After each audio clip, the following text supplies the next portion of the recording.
car one weekend. I quit my job and I drove across the country. Never seen any state that I went through I had actually never been to. So it didn't matter that I went to New York and North Carolina because I went right across the middle.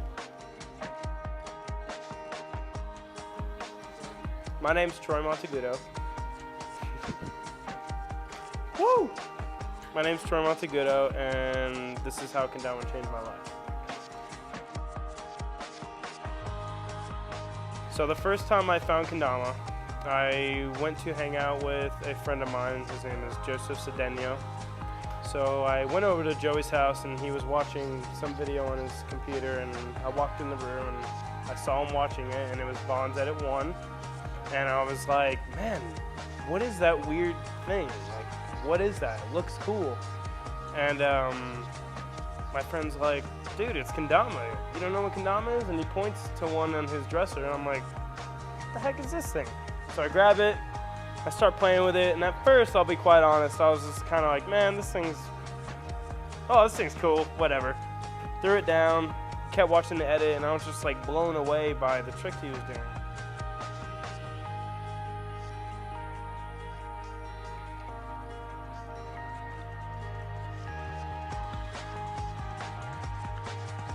When I was real young, I was 12 years old, my mother passed away.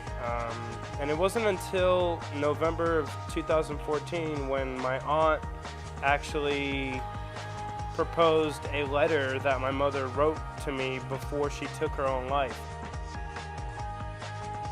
When I read that letter, it gave me empowerment to just kind of do what I love to do, and it gave me a realization that life is very short. Through Kendama, I was able to compensate myself in my life and just kind of distract or empower myself through the letter. And I think a lot of people go through things in their lives and they can't find a way out. And originally, someone reading a letter from their mother, they'd freak out, or they wouldn't know how to handle themselves. And with Kendama, I was able to change my life, and learning new tricks helped me take my mind off of that.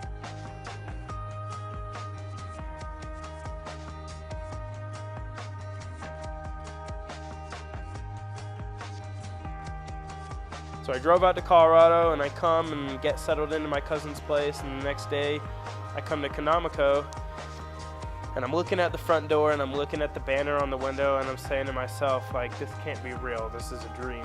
And I open the door, and it's Chris Bosch, and I freak out like a little girl. So fanboy, I'm like, Chris Bosch, oh my God, and he starts laughing, and we just kind of say what's up to each other. We start talking for like a good 30 minutes, then Daniel Robinson walks in, and I'm like, oh my God.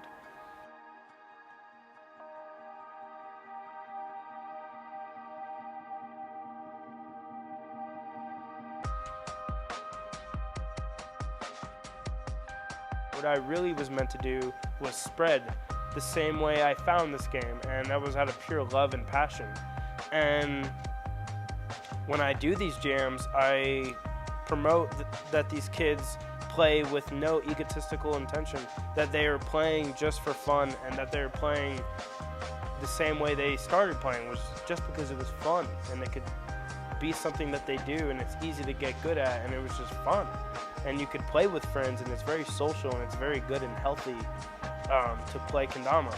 I just saw not too long ago the Worldwide Girls Kendama competition. There's a 65-year-old, I think she's Japanese woman, playing Kendama, and that just it gave me a sign of relief, because then I was like, sweet, I could play until I'm 90 years old. Kendama gives you a spiritual freedom.